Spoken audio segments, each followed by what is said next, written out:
Hi everyone, it's zupermanguy, and today I'm going to be talking about the future. I know it's a very broad topic, and that's deliberate. I want to talk about a bunch of things. I'm going to begin with the reason I'm recording this, so the future of this podcast. The reason I'm doing this is because the way lots of people live today involves social media to some greater or lesser degree. And what that does, if you post and comment on things regularly, if you post lots of interesting articles that you read, if you post funny videos that you think are interesting, it sort of writes a digital autobiography for your person. So, 10 years down the road, people who participate heavily in social media will be able to jump on and just look through their history on whatever media they're looking at. And they'll be able to see how they've changed as a person. And I think that's really cool. But I personally do not participate heavily in social media. I don't have an Instagram, I don't have a Tumblr, I don't have a Twitter, and I have a Facebook, but I rarely, if ever, post. And I effectively never comment. So, where other people, just by the way they're living their lives, are writing this really interesting digital autobiography, I'm not, and that bothers me. So, this podcast is going to be my digital autobiography. As I talk about things, I want to sort of put myself into them. I want to show who I am when I'm recording these. So that in the future I can look back and see how I've changed as a person just by listening to these, and I think that's really cool. So that's basically why I'm doing this. I'm gonna move on to the future true now. I'm gonna start with technology. Let's begin truly with AI. So AI, also, which is short for artificial intelligence, as of today, it's sort of a concept. It's a goal for some people, but it's a concept that humans will be able to create computers that have intelligence comparable to our own. They will ideally be self-aware, and they will be creative, and they will be thoughtful and interesting. But at the same time, they will be computers, which is, for all sorts of reasons, terrifying, because I don't think like a Terminator situation is really particularly likely. But it is possible, I guess. But it's the reasons AI is frightening to lots of people is because if we write them to in what is known as metacode, which that being code that writes code, they'll be able to adapt themselves very, very rapidly. Perhaps so much so that they will move well beyond human capacity for competition within a very, very short span. So we will have created something that is far, far more intelligent than us. Sort of accidentally. And because humans have never dealt with something that we've seen as more intelligent than ourselves, that's a very frightening concept for a lot of people. And for a good reason, if you ask me. But on the bright side, AI can do lots and lots of amazing things, even if it gets more intelligent than us, especially if it gets more intelligent than us. To start with, we'll start kind of basic. So AI can be used for all sorts of utility purposes, in the same way that computers already can. Except all the mundane little tasks that humans have to do to make a certain thing work on a computer, that can suddenly be taken over by an AI. Where a manager would tell an intern, hey, go transfer these templates into whatever new software we're using so that people can use that with that software. Instead of putting an actual human being on that task, you could just tell your computer to do it. And your computer would be like, sure thing, it's done. That quickly. Because computers do what's called linear processing. That being, they do a single task at a time. And while that sounds insignificant, the thing is, computers are very, very good at linear processing. That's why calculators are so much better than most people at math. That's because humans, when they're doing math, they also have to be concerned with breathing and digesting whatever their lunch was, and not falling over. Computers don't have to deal with that. Humans do what's called parallel processing, that being they have to deal with a few things at once. This isn't multitasking, mind you. This is not, hey, humans are good at parallel processing. Let's go talk on the phone while I'm driving. Don't do that. It's a bad plan. Everyone will hate you. Literally everyone. So, that's the very minimum of what AI can do. They can transfer your templates from Outlook into something else. On the other extreme, AI will be able to teach us things because it has grown more intelligent than us. It'll be able to look at the physical universe around us and explain to us how it works. Where scientists have been struggling to understand, say, dark matter. There's a potential for an AI that's far more intelligent than a human to look at the dark matter data that scientists have already collected, and then perhaps go and design an experiment to collect its own, which is terrifying.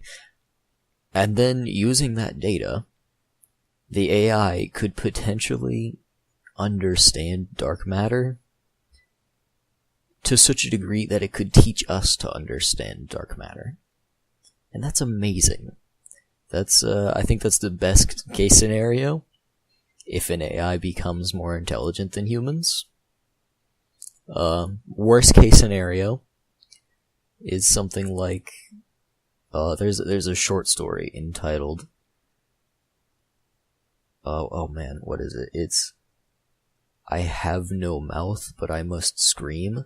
I'll check on that later, and I'll post a link to it somewhere.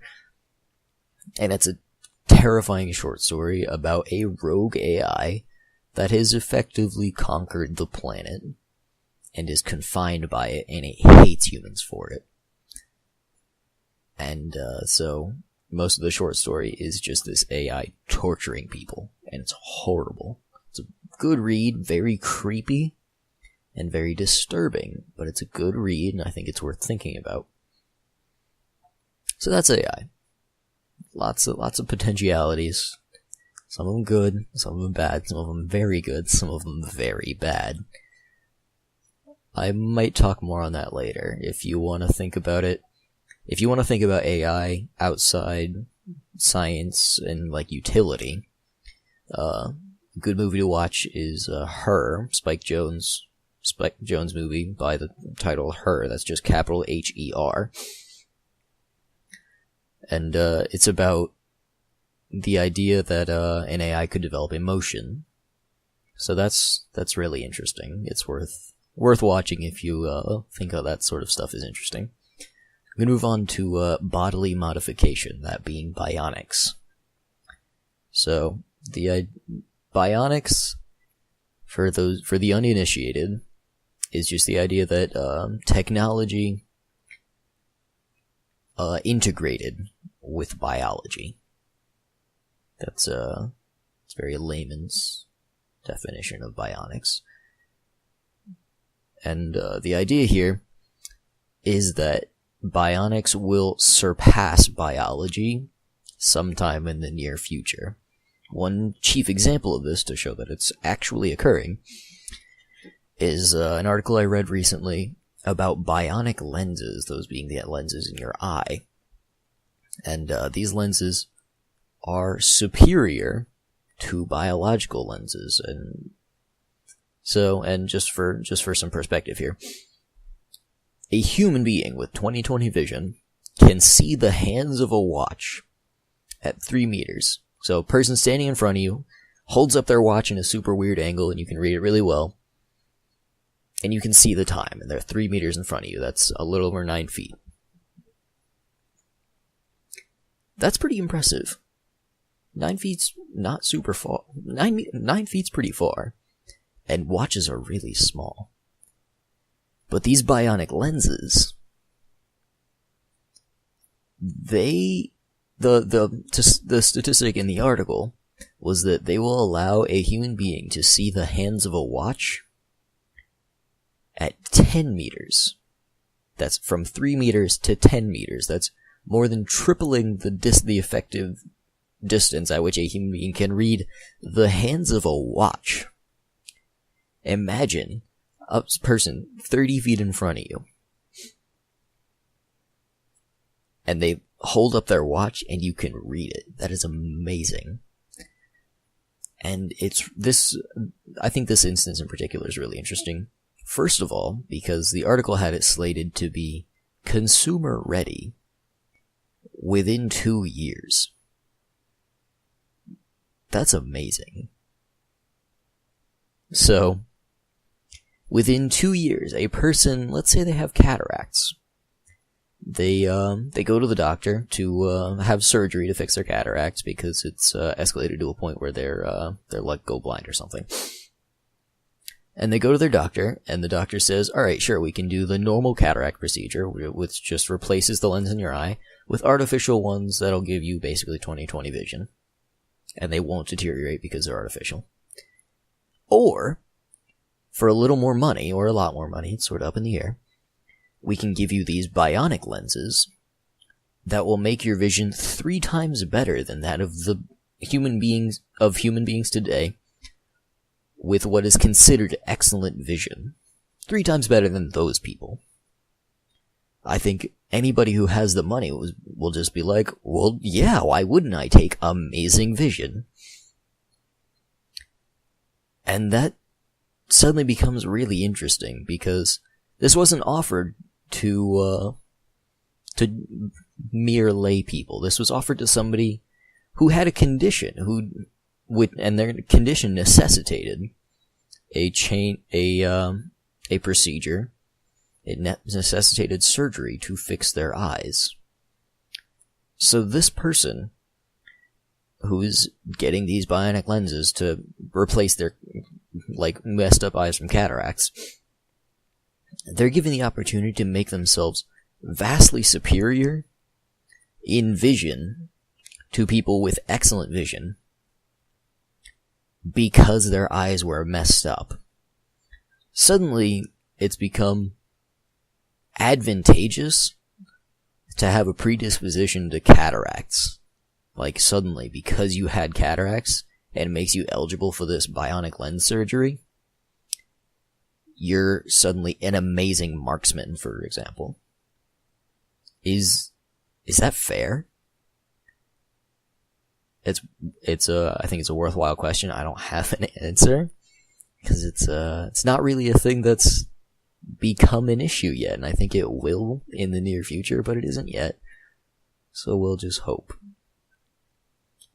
Alright. Outside bionics, there's another example in the past few years of a fellow in the Olympics. He was an amputee. He was a double amputee. He had lost both his legs. I can't remember what from. And as a result of that, he had 2 artificial legs. They were like the specialized running paddles, which were basically they were leaf springs on your instead of legs. So this man was way faster. I think he set some kind of world record. He was way faster than human beings with biological legs.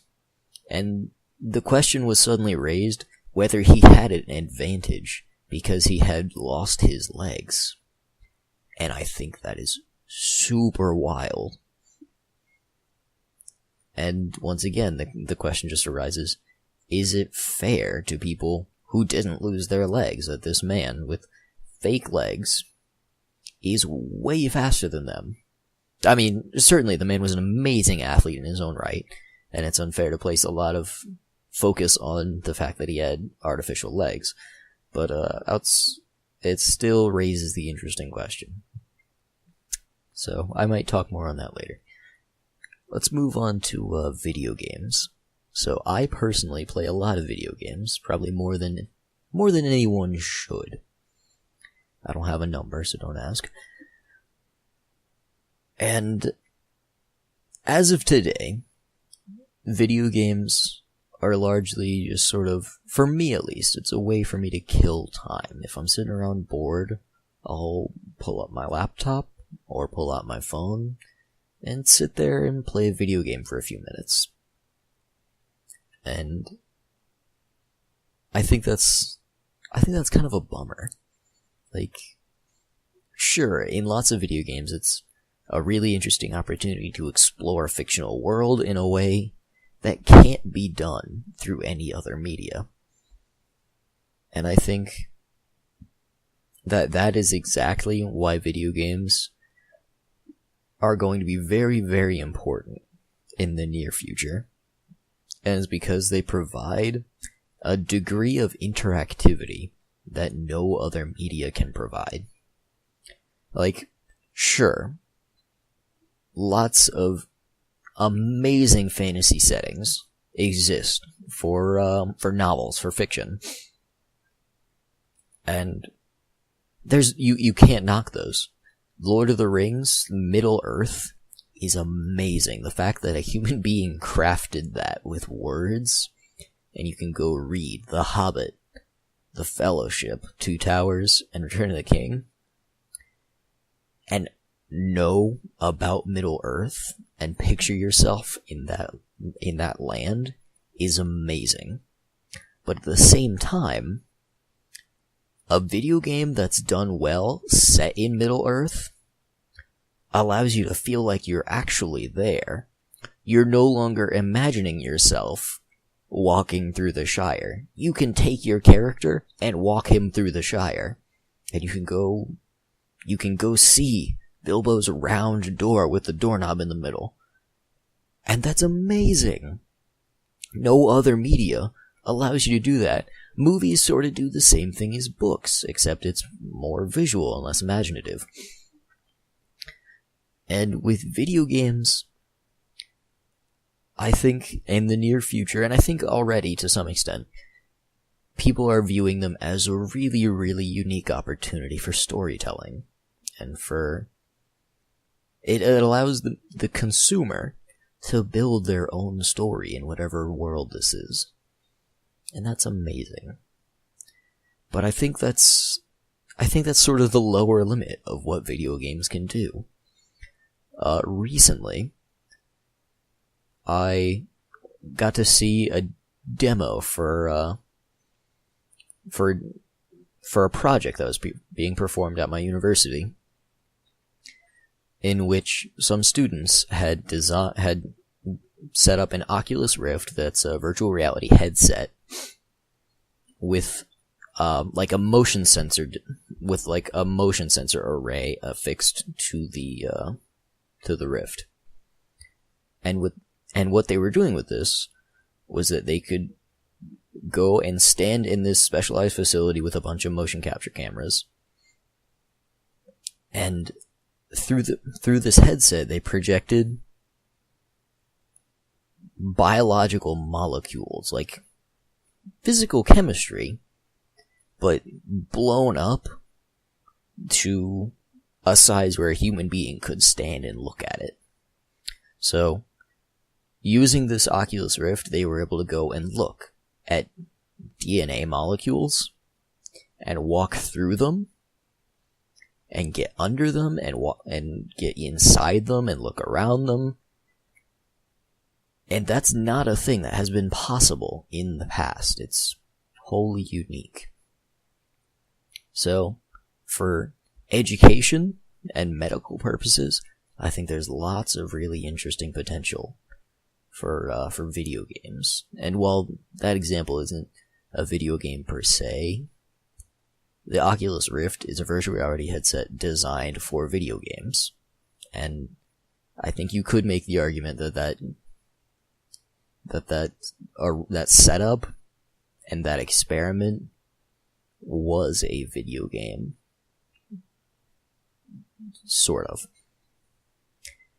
Outside that, I've heard of virtual reality being used for design. That being, you would use an array, a lot like the one that I just talked about, so some sort of virtual reality, some sort of motion capture. And using that, you could project your 3D model of, say you're an architect, it's a 3D model of the floor of an apartment building you're designing. And you can go and do a walkthrough of your design without constructing it. You can go and see how it feels to walk through that space. And I think that's amazing. Along similar lines, you can do the same sort of thing for, say, a submarine. And submarines are notoriously confined. So let's say you have a man, he is 6'4", he's a big dude. But he's in the Navy, and he's worked very hard to get into the submarine program. And now he's getting command of flagship submarine for a new model. And it hasn't been constructed yet, but there's been all sorts of interesting 3D models done. He throws on this headset and gets to walk through his ship. But he's a big guy. And he notices that a lot of the ceilings and things, if they were 2 or 3 inches taller, it'd be way easier for him to do all sorts of things in the vessel. So they can adjust they can adjust the design of this submarine for the man who's going to be using it. And that's amazing. Along similar lines, I think virtual reality will allow spectator events to be really, really interesting. Let's say you're handicapped for some reason, and your favorite band is playing on the other side of the planet, and you would love to go to that concert, but you don't have the money, or you're physically handicapped and you can't do concerts. Let's say you get seizures or something from strobe lights. But you really want to go to that concert, and you can't. With virtual reality, I think suddenly you have the opportunity to go attend that concert without the necessity of physically being there. Let's say it's like a pay-per-view system. Let's say in the crowd, let's say center of the house, just great seats. There's a camera setup, or a camera array setup, so that somebody who pays for their subscription to go get their virtual ticket to this concert, they can go home, sit at their desk computer, put on their Oculus Rift, their virtual reality headset, and sign in to this camera array that's in the audience. And suddenly, it's like they're at the concert. They can look to their left, and they see somebody jumping out of their seat and having a great time at the concert. They look to the right, they see the same thing, and all around them they hear the sound of their favorite band, and it's like they're at the concert. And I think that is an amazing opportunity that is going to be offered in the near future. Outside that, I think video games are also going to provide, I think they're going to change what it means to work out, to be physically fit. And I think things like that are going to come about through virtual reality, and things like the Omni treadmill. And it's a 360 directional treadmill where there's like a harness set up and you stand in the treadmill and you can walk in any direction. And that sends a digital signal to whatever machine you're on, so that, say you're playing, let's say, Call of Duty. You have your Oculus Rift on, you climb into your Omni treadmill, and you feel like you are in the game. In order to move up to that cover over there, that's like 10 feet in front of you, you walk on your Omni treadmill up to that cover, and then crouch down, and your character crouches down, and you peek around the corner with your headset, and it feels like you're peeking around the corner. And I think for war games, it's gonna bring up some really interesting questions, sort of, because as these games feel more and more real, I think a lot of these questions that are brought up about how violent games make people violent, up until now, I think that's been entirely untrue, and there are lots of statistics that say so. And I think suddenly those questions are going to be a lot more valid once these video games start to feel real. Because as of now, if you go play a war game, it doesn't feel like you're in a battle. Sure, it can get intense, but it's fun. It's always fun, unless you're getting frustrated, but it's never frightening. And I think with the advent of virtual reality, games like that will be frightening. I think friendly games that are centered around exploration are going to be a lot more popular, because it's going to be a lot less boring to play those games. There's going to be more things to do in simply walking around. So I think it'll open up a lot of interesting doors sort of in video games as a media. I think designers will be able to really branch out from the sort of things that have been popular today. But, I started on physical fitness. So, I think what will become the difference between, I think as video games grow in popularity, this recent League of Legends tournament, and like Dota and StarCraft, they're already very large spectator events. And I think once virtual reality gaming becomes a thing where it's mandated for some game that you play on an Omni treadmill, so in order to get somewhere you have to physically run there, I think it'll sort of become the difference between, I think video game players who are professionals will start to be considered professional athletes, because there will be required a degree of athleticism to play this game well. So I think it's very funny, the concept that the difference between a professional football player and a professional battlefield player will be that the football player looks like he got some sun. Other than that, they will have very similar builds, and a similar skill set even, that being good reflexes, the ability to predict other human beings' actions. I think that's hilarious. Very, very funny to me. I guess that transitions kind of naturally into warfare. So I think warfare and virtual reality and the ability to feel like you're in a place without literally being there is going to open up lots of perhaps frightening doors in the field of war.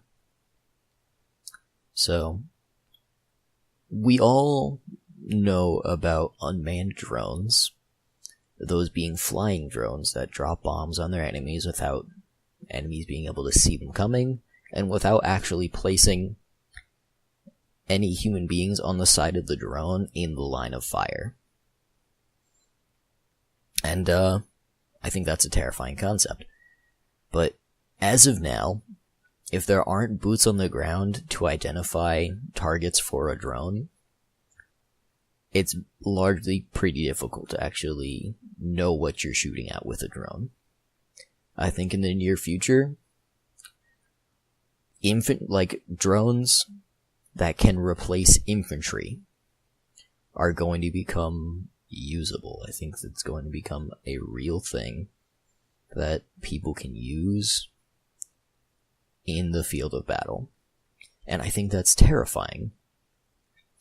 But at the same time, whichever side is using a drone as infantry, the price of war for that side becomes very, very different. Because today, lots of people are against war because it puts human lives at stake. And once that stops being the case, the questions about war become very different. Because it stops being a moral question.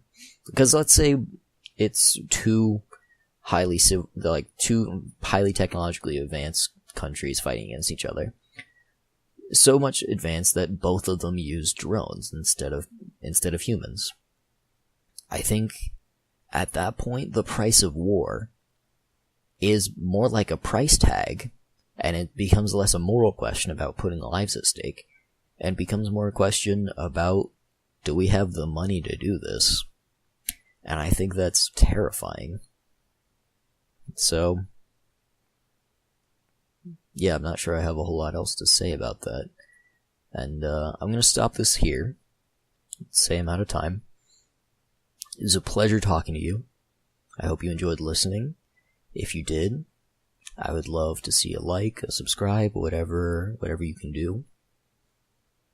I'd love constructive criticism. I want to know what I'm doing right, what I'm doing wrong. I'd love to know how people feel about the length of this podcast. I had a lot of debate about that. So, let me know what you think. And I'll see you next week.